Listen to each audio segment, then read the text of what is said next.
Hello friend, नमस्कार। मैं दिनेश शर्मा। आज एक नया श्लोक आपको सुनाता हूँ। मेरा नाम दिनेश शर्मा है और ज्योतिषी का काम करता हूँ मैं। लेकिन ज्योतिषी के काम करते करते मैं ऊब जाता हूँ। मेरी शादी कब होगी, मेरा धंधा कब चलेगा, मेरा बच्चा कब होगा। साला हम सब मेरा मेरा मेरा मेरा करते रहते हैं यार। ठीक है, कुछ लोगों का तो हो जाता फलित सहित, कुछ का कुछ फलित सही नहीं आता। और ज्योतिषी अपना चुपचाप फीस ले लेता है। तो कभी कभी खराब लगता है, फीस अपन ने उससे पूरी ले ली है और उसको बता कुछ नहीं पाए, तो बहुत बुरा लगता है। तो उसी लिए मैंने कुछ अच्छे काम करना भी जीवन में चालू किया है, इस तरीके से कि लोगों का भला करूं और अध्यात्म का प्रचार करूं। ठीक है, अब चलते हैं। हाँ यार, बेटा का फोन आ गया था। उसको एक मुहूर्त दिया था यार मैंने अपने बेटे को, तो उसका काम हो गया। तो वो मेरे को फोन कर रहा था, पापा आपने जोरदार मुहूर्त दिया, मेरा काम हो गया। देखो, मुहूर्त पे भी मैं आगे बात बताऊंगा आपको। ठीक है, मेरा काम है यार आपको लाभ पहुंचाना। ठीक है, मैं निस्वार्थ आदमी हूँ, मेरे आपसे कोई छल कपट नहीं करता। ठीक है, बस प्यार बनाए रखो यार। केवल तृष्णा ही जीर्ण नहीं होती, वह सदा नई नवेली होती है। ठीक है, अभी हमने जो है ये बात कर रहे हैं कि ये तृष्णा की ये सदा नदी नवेली होती है। ऐसा महाभारत के दान पर्व कर्मों का फल अध्याय 7 श्लोक 24 में लिखा है। कैसे पढ़ेंगे इसको? इसको हम ऐसे पढ़ते हैं, प्रोनाउंसिएशन प्रॉपर करते हैं।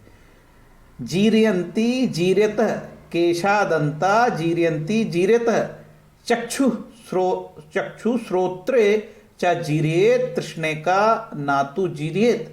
मतलब मनुष्य के जीर्ण होने पर, जराग्रस्त होने पर, मतलब बुढ़ापा होने पर उसके केस जीर्ण शीर्ण होकर झड़ जाते हैं। मनुष्य बूढ़ा हो जाता है, उसके बाल झड़ जाते हैं, पक जाते हैं। ठीक है, झड़ जाते हैं। वृद्ध पुरुष के दांत भी टूट जाते हैं, नेत्र और कान भी जीर्ण होकर अंधे बहरे हो जाते हैं। समझ गए? आदमी बुढ़ा हो जाता है, बाल पक जाते हैं, बाल झड़ जाते हैं, सफेद हो जाते हैं, दांत टूट जाते हैं, आंखों से दिखता नहीं, अंधा हो जाता है, बहरा हो जाता है। ठीक है, अंधे बहरे हो जाते हैं। बस कुछ नहीं होता, एक केवल तृष्णा ही जीवित रहती है। केवल तृष्णा ही जीर्ण नहीं होती, वह सदा नई नवेली बनी रहती है। इसीलिए जब आरोप लगता है कि साहब इसने लड़की को छेड़ा, ये 70 साल का है, तो टीआई समझ जाता है। टीआई को बहुत अच्छे से मालूम है ये श्लोक कि केवल तृष्णा ही जीर्ण नहीं होती। अरे साहब, ये तो इसका लिंग ही काम नहीं करता। अरे साले, लिंग काम नहीं करता, तेरी तृष्णा तो बची है। काम पीड़ा। 64 साल का व्यक्ति फोन किया, कहता है साहब मेरी काम पीड़ा से मैं परेशान हूँ। और कहता है क्या क्या इस उम्र में मैं शादी कर सकता हूँ? ठीक है, तो ज्योतिषी को शर्म आ जाती है। अब मेरा आयु 51 साल का, वो 64 साल का, मेरे से पूछ रहा है कि काम पीड़ा और क्या मैं इस 64 साल में शादी कर सकता हूँ? वही बात है, केवल तृष्णा ही जीर्ण नहीं होती। ठीक है, ज्योतिषी के पास काफ़ी अनुभव होते हैं, उन सब को मैं इस शास्त्र से जोड़ के आपको अनुभव बताता हूँ। तो भैया, ये मत सोचना कि इस आदमी साधु की दाढ़ी पक गई है और ये तो पिता तुल्य है। उसकी तृष्णा, अब तृष्णा में सेक्स ही नहीं है, तृष्णा में और भी सारी चीज है, कई भोग इच्छाएं हैं। ठीक है, इसके पहले मैं ये चर्चा कर लूं कि इसमें रजस और तमस में बड़ी ताकत है। मम माया दुर्त्या, आसुरी गुण। ठीक है, और आसुरी गुण यदि हावी हो गए तो ये षड्रिपु, वासना, क्रोध, लालच, अहंकार, आसक्ति, ईर्ष्या, मत्सर, डाह। वासना में केवल सेक्स नहीं है, वासना कई प्रकार के भोगों की वासना भी होती है। हम लोग वासना को सेक्स ही मान लेते हैं क्योंकि हम लोग मूढ़मती है। भज गोविंदम मूढ़मते, संप्रत्य सनिधि काले नाही रक्षति रक्षति ड्रकुंज करने।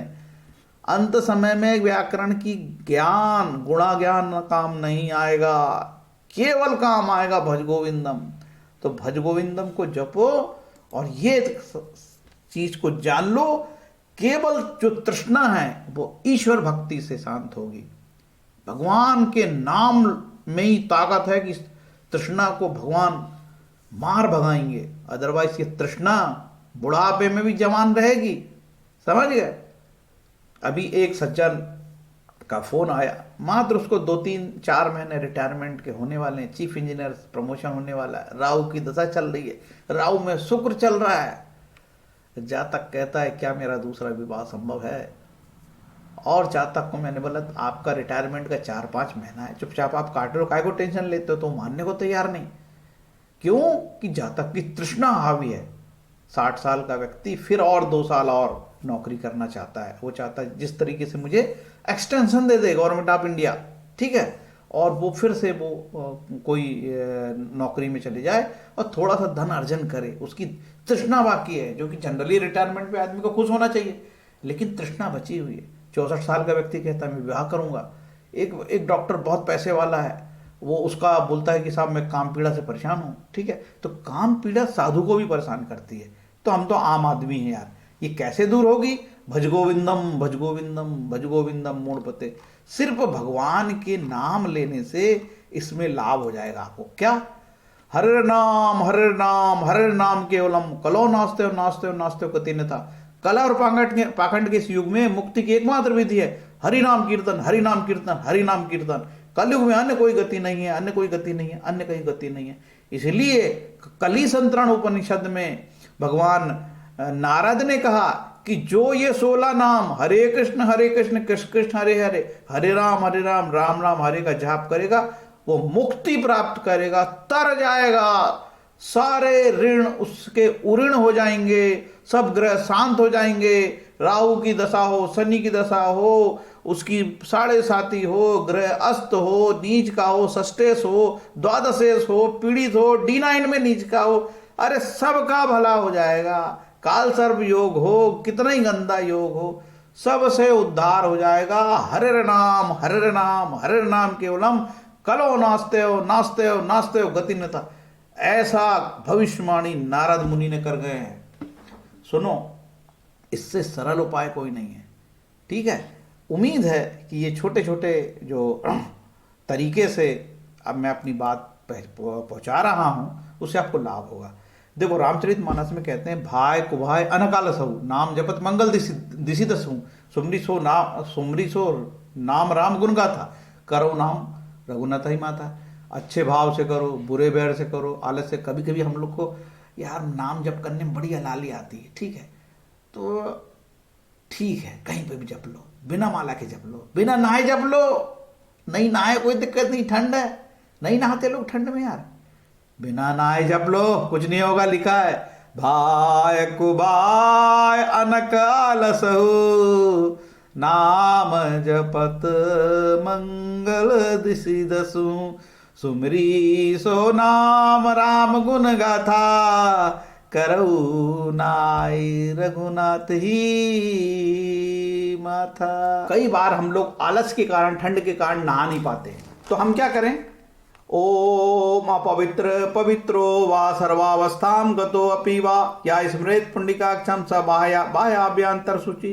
इसको जप लो और बोल दो ओम पुंडिकाक्ष प्रणातु, ओम पुंडिकाक्ष प्रणातु, ओम पुंडिकाक्ष प्रणातु। इसका अर्थ है कोई अपवित्र हो या पवित्र हो अथवा किसी भी अवस्था में क्यों ना हो, जो कमल नयन श्री विष्णु का स्मरण करता है वो बाहर और भीतर, ये बाह्य और आभ्यंतर सर्वथा पवित्र हो जाता है। अरे मेरे भाई, नहाने से तो केवल शरीर का जल से मल निकलता है, और प्रभु के नाम, पुंडरीकाक्ष भगवान के नाम लेने से अंदर का जो मन है, मन का मैलापन है, वो भी दूर हो जाता है, ठीक है। तो केवल नहाया नहीं हूं इसलिए मंत्र जाप नहीं करूंगा, ये चिकल्लस मत पालो यार, ठीक है ना। भाय कुबाय अनकाल सहु, जैसे करना है, भगवान का नाम हमको जप करना है। ये श्लोक पद्म पुराण का है, ठीक है। भगवान पुंडरीकाक्ष के नाम जपने से अंदर के मैल, बाहर के मैल सब खत्म हो जाते। और तो और गंगा जल हो, नर्मदा जल थोड़ा छिड़क लो, नहीं ना हो, बहुत ठंडे में, समझ रहा हूं आपकी बात, लेकिन बहाना नहीं बताना हो। और कोई माला के मोहताज नहीं, माला नहीं, टाइमर लगाओ, पढ़ो आज 10 मिनट माला जप करूंगा। माला नहीं है, माला टूट गया है, माला गंदा हो गया है, कुछ छोड़ो, टाइमर लगाओ मोबाइल में, 10 मिनट जप कर लो। आपका मंत्र, गुरु मंत्र कोई भी हो सकता है, कोई भी गुरु मंत्र हो सकता है, राम का नाम, शिव का नाम, कृष्ण का नाम, दुर्गा का नाम, काली का नाम, और भी अलग अलग प्रकार के देवी देवताओं के मंत्र, लेकिन नाम जप हमें करना ही करना है। ऐसे आप प्रण कर लें और देखिए फिर आपकी कैसी ग्रह शांति होती है, देखिए आपका कैसा लालच खत्म होता है। सब धीरे धीरे ग्रह बाधाएं, कलह और दुनिया भर का वास्तु के नाम पे हमारे ऊपर डर बना देता है। कोई वास्तु वाला बोल रहा है कि आपके घर में राहु रहता है, आपके घर में शनि रहता है, दुनिया भर की बात, आपके घर में घड़ी खराब है, ऐसे कई प्रकार से हमारा दिमाग बंद करते हैं यूट्यूब में आके लोग। कोई कोई अंक का दिमाग खराब कर देता है कि अपने राम के आगे ए लगा ले, नाम के आगे बी बढ़ा ले, ऐसी बढ़ा ले। अरे ऐसे अक्षर बढ़ाने से दुनिया का कल्याण होने लगा तो हो गया। तो ये आपके वीडियो की जो श्रृंखला है आपके विश्वास को, आपको आपके आत्मविश्वास को बढ़ाने के लिए चालू की गई है, क्योंकि हम देख रहे हैं कि हमारा आत्मविश्वास कम होते जा रहा है कलयुग में। कभी हम अपनी लुगाई से परेशान है, पत्नी से परेशान है, कभी बच्चे से परेशान है, कभी माँ से, कभी बाप से, कभी बॉस से परेशान है, कभी बॉस बदमाशी कर रहा है, तो कभी पड़ोसी बर्बाद कर रहा है, तो कभी अतिक्रमण हो गया, तो कहीं दुकान टूटने वाली है अतिक्रमण में, तरह तरह, कभी किसी का जॉब चला गया है, तो तरह के, कभी किसी को हेल्थ के इश्यू है। तो वो सब चीज़ों से हम अपना उद्धार स्वयं ही करेंगे। एक भगवान कृष्ण गीता में कहते हैं बस भगवान का नाम लेना है, ठीक है। तो उम्मीद है कि ये आपको इस प्रकार के वीडियो अच्छे लगते होंगे। यदि किसी को बहुत अच्छे लग जाए तो 2 लाइन लिख देना यार, कि केवल तृष्णा ही जीर्ण नहीं होती, वह सदा नई नबेली होती। पंडित जी, गुरु जी, भैया, दादा, ये वीडियो आपका अच्छा लगा? क्या आपने भी कभी ऐसा महसूस किया कि आप 60 साल के हो गए और आपकी तृष्णा जवान है? तो ये आपके लिए मैं बना रहा हूँ। आप वीडियो कमेंट में बताएं, क्या ये श्रृंखला जारी रखी जाए? यदि आपको बहुत अच्छा लगता होगा तो मैं और अति उत्साह से बनाऊंगा, नहीं तो मैं अपना काम तो करूंगा। गीता कहती है भैया अपना काम कर पंडित, फल की इच्छा मत रख, फल नहीं मिलने वाला है। हरे कृष्णा।